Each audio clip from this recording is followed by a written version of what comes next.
Okay, this is a quick look at the Orderflows Price Rejector. My name is Michael Valtos. I'm the founder and trader at Orderflows.com. The Price Rejector runs on the NinjaTrader trading platform. First, I'll show you the brief disclaimer. Basically, don't trade with money you cannot afford to lose. So the first one I'm going to show you is Monday, June 27, 2016. It's the E-mini S&P contract, September contract. And I'm going to show you 1 minute charts. I'm going to show you basically around 7 a.m. until the futures close. Why 7 a.m.? Because 7 a.m. is really the start of U.S. trading. I mean, the cash opens at 8:30 Chicago time. The volume is decent already in the futures starting around 7. But, you got to choose your start time. It trades 24 hours for the most part. And I find, 7 a.m. is a good start time. I mean, you can trade it during the European hours. There's good volume is there, but I mean, for me, 7 a.m. is my start time. So let's get going. Okay, I'm not going to talk much during this video. 7 a.m. is here. Okay, there's a sell there. Just show you the entire day rather than just take screenshots and cherry pick the ones that worked. I want you to see the whole day and how it performed, what the losers look like as well as the winners. Now, granted, this is a 1 minute chart, so don't think you're going to be holding a position for 5 hours on a 1 minute chart. I mean, come on, if you're trading a 1 minute chart, you have a very short time frame that you're looking at your trades. You're not looking to hold a trade on a 1 minute chart for hours. So, when you're going to see things that start out that work and then fail, but they've been working for an hour, then the market turns around like here, right? This is a sell. And these are minute bars. Someone will say, oh, well, it turned around here. Well, Jesus, if, you're getting short, at 7:10, and you're holding it all the way up until 7:40, 30 minutes, and it's been in your favor all that time. I mean, you got to learn how to trade. Don't let it come back 40 minutes later and stop you out. You should be taking profits relatively soon, rather than look to manage a trade an hour into it. If you're trading a 1 minute chart, if you're trading a 5 minute chart or a 10 minute chart, okay, you could look at getting in at 7:10 and what's happening at 7:40. But if you're trading a minute chart, you have a very short time frame. You shouldn't be, complaining an hour later when it goes against you. You should be out already, especially if it's been in your favor for 30 minutes and you're not taking profits, just like here. This one, you're getting short. People say, oh, well, it came up through the other level. It came up through by 2 ticks, okay? And, are you going to put a tight stop? You got to determine what kind of stop you want to use. I think you should use a tight stop, but there's going to be times like this where it just sort of pokes through before it makes the move. Anyway, let's get started. Okay, so this is 7 o'clock here.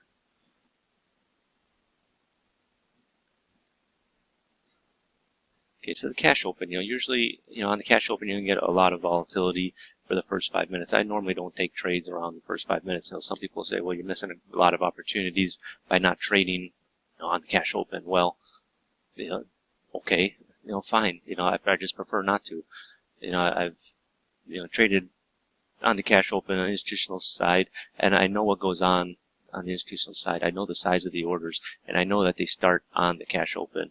So, I have my reasons for it. You could throw your stones at me, tell me I don't know what I'm doing, whatever. I said, I traded JP Morgan for 8 years, Commerce Bank for 3 years. I know what happens.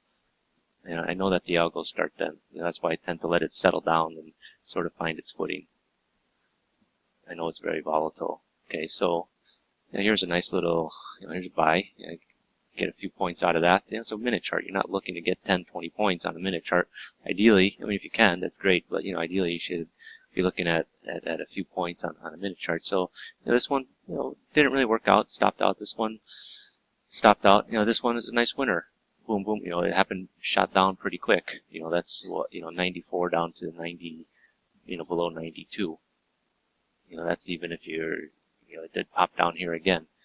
You get another sell signal there. I don't know how that worked out. Down here to a buy signal, and, so it's down a couple points, up a couple points.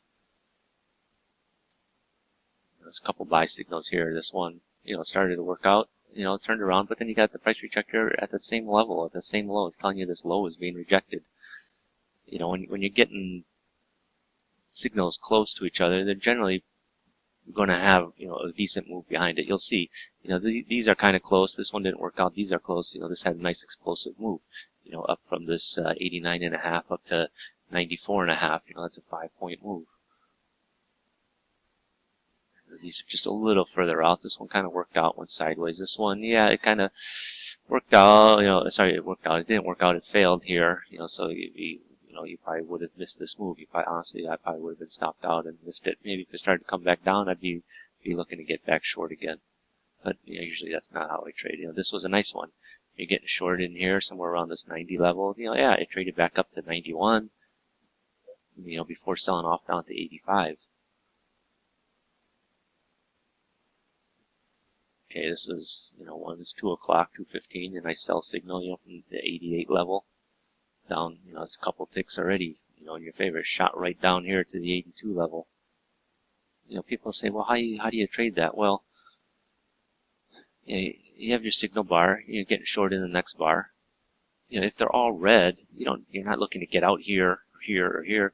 You're looking for the market to turn around. So are you going to get out here? Probably not. Give the trade a chance to work out. You're not going to get out on the next bar after you get in. Just like back here. You get short in here. Yeah, it comes back up here. Sometimes it does test that level before making the move. Ideally, you like to get the moves like this, the sharp breaks right after you get short. But sometimes it's just going to hang around your entry price for a few minutes. It's up to you whether or not you want to get out here. If it's, as long as it's not, bleeding, hemorrhaging money or going to your stop price. If it's just hanging around your entry price, you might want to give it a chance. Now some people will see this and say, okay, yeah, hey, that's a nice move. But then look, it turned around, and failed. Oh, come on. You can see the signs here. You got this big sharp sell-off, and then it starts, green, green, green. It starts turning back up. Honestly, if you're short in here in this bar, anywhere between, we'll call it 87, and it trades down to 82, then you start pulling back up to 85, quite sharply. You should be looking to get out. You don't wait for it to come all the way back up here, 20 minutes later and, getting out at your entry price. There's a couple that failed. 3 o'clock is the cash close. So between 3 and 4, it's just the futures trading by itself. I generally don't like to take trading signals at that time. I prefer it when the cash is open. Even though I say, it's okay to trade at 7. Well, at 7, you also have the European market open, and there's a ton of arbitrage going on between the European stock markets and the S&Ps. So, but at 3 o'clock, it's just the S&Ps open. There ain't nothing else open. Okay, so this next day is yesterday, June 28, 2016. This is again the E-mini S&P 1-minute contract. I'm sorry, I said the E-mini 1-minute contract. It's the E-mini futures 1-minute chart. So 7 o'clock. Here's 6:55. It's up to you if you want to take those trades. The reason why I say before 7, before the cash, be careful because you can get a lot of these bars like this doji where it's just kind of slow. Anyway, just a sell. It kind of worked out a little bit. This is not the greatest move. It's kind of slow at that time. 7 o'clock. This one failed. This one, a little bit winner. 8 o'clock, this one failed. 8:45, fail. Okay, 9:15, is this about 9:18? You get your sell signal here. Okay, what is that, 2014, thereabouts? Yeah, we trade up to 16 before selling off down to 10. You get another nice sell signal here. You get, I was telling you, get short around this 13 level. We sell down to 08, even further later. This is sell signal didn't really work out, kind of stopped you out there. This one, yeah, we popped up through before, just sort of drifting down. Honestly, we're getting a lot of sideways movement in there. This one failed. This one failed. Okay, then here you got two right after each other. Boom, boom. And you have this nice quick drop off from 13.5 down to, 11, 11.5. Get a buy. This one fails. Get another buy here. This one's a nice, quick shoot, quick run up. From the 10 level, 9.5, 10 level up to 12. You get a couple sells in succession. One, it's one bar separating these two. You get a quick little push down. Sort of just hangs around here. Comes up a tick. Sorry, this is 12. It comes up, two ticks through. Just sort of pops up there, and then pushes, then makes the move lower. It's showing signs that wanted to go lower, but then you get this buy signal here, and it shoots right up. You get a couple more sells. We shoot right down to this buy here at, this is getting in there at 10, and it shoots straight up. Boom, explosive move up to the 14 level. That's a nice big 4-point winner. This one fails. This one fails, and that was it. That was it for the day. So again, I'm trying to show you the whole day, rather than just ideally I just want to show you one chart. Say here, this is what it looked like. But then people are going to say, oh, you only show the winners. You cherry picked it. So I'm showing you the whole entire day on a 1 minute basis. So you could work this on a 1 minute chart. You can work on a 5 minute chart. You can work on a 15 minute chart.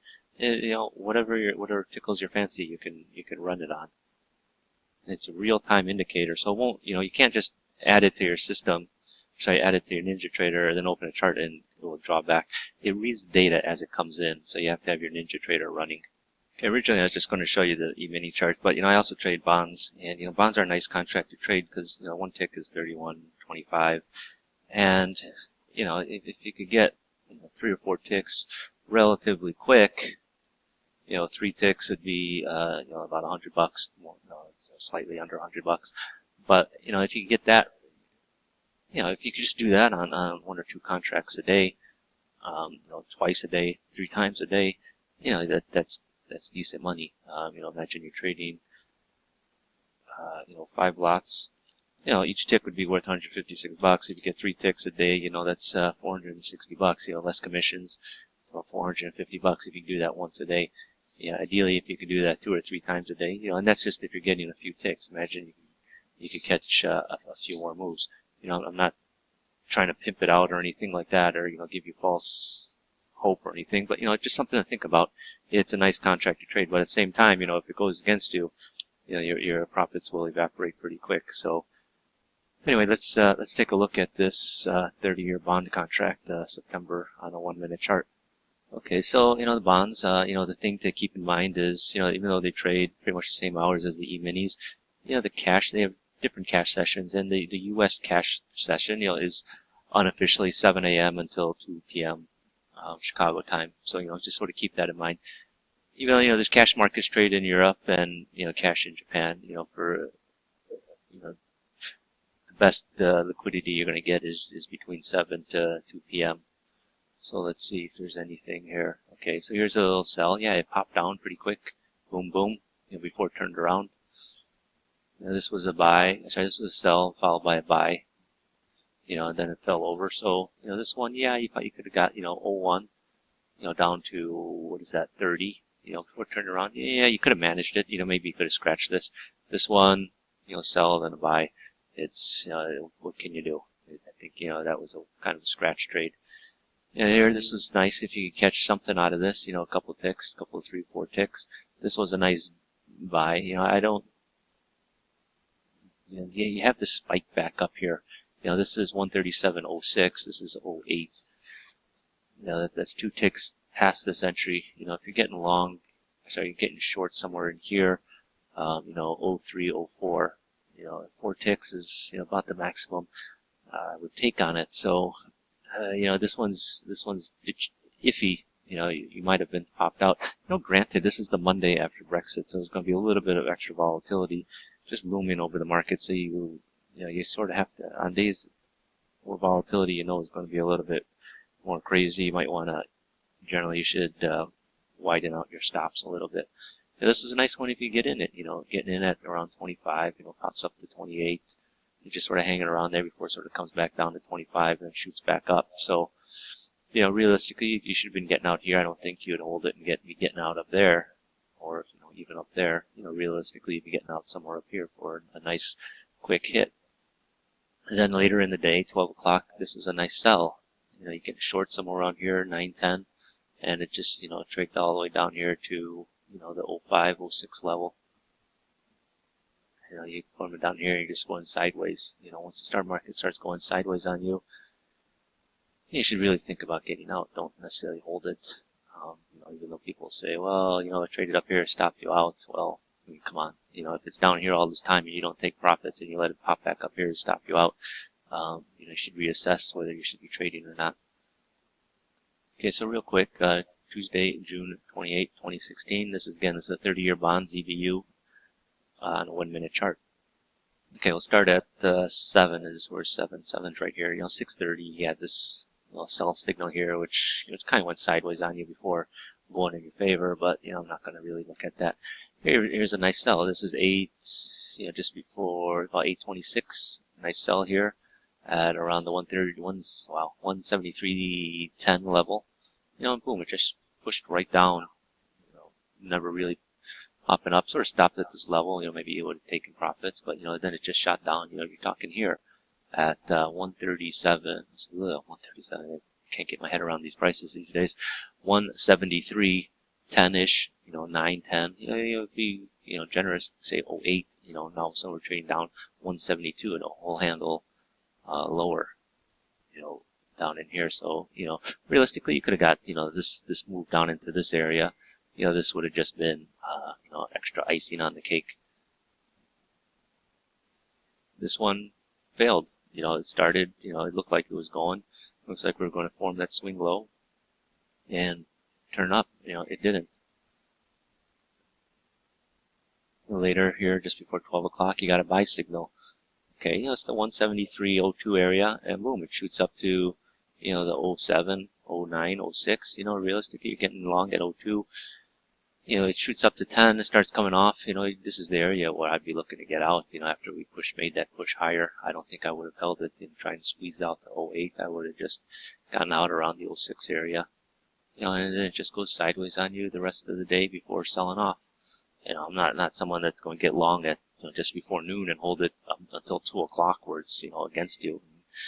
And some people will, and they'll write to me saying, "Oh, this indicator is pure shit." But, you know, that's, I mean, you know, you're trading on a 1-minute chart, right? You got to take everything, you know, in context. It's a 1-minute chart. You know, you shouldn't be holding a trade for 2 hours on a 1-minute chart. If you're trading on a dome, you know, you're trading in seconds time frames. You're not, you know, holding a trade that you take on a dome for, you know, 30 minutes.